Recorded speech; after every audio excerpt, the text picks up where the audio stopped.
Дэлхийн ертөнцөөс тусгаарлагдан амьдрах ямар байдаг бол? Газраас дээш мянган метрийн өндөр дорших хадан зохионы оройд амьдардаг хэдэн арван айл уул ингүүнд 4 км үргэлжлэх модон шатаар гадаад ертөнцтэй холбогдож байв. Энэ бол 2015 оноос өмнөх Хятадын баруун өмнөд нутгийн нэгэн уулан тусган Атульяар.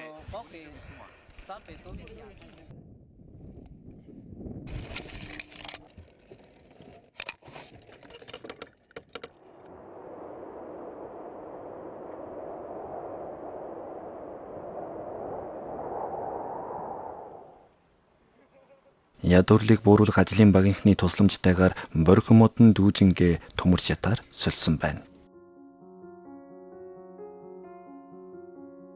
Хятадын харилцаа холбооны дэдвүцч тосгон бүрт нэвтэрч хязгаар буйд нутгуудаж цахим мөрөнд шилжиж байна. Цохон дээрх тосгоны түүх цахим ертөнцөөр түгэн тархав.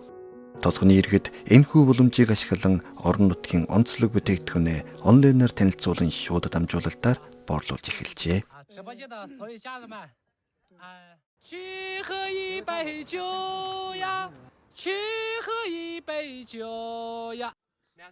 Мөөгөө тосгоныхонтойгоо цуг шаны төвд ирж суурсан ч тэрээр ган шатаар яварч шууд нэвтрүүлэг хийсээр байна.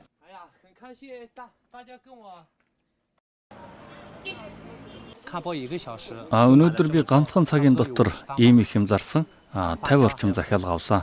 Сычуаны Чинжүү хушиг зэрэг байгаа.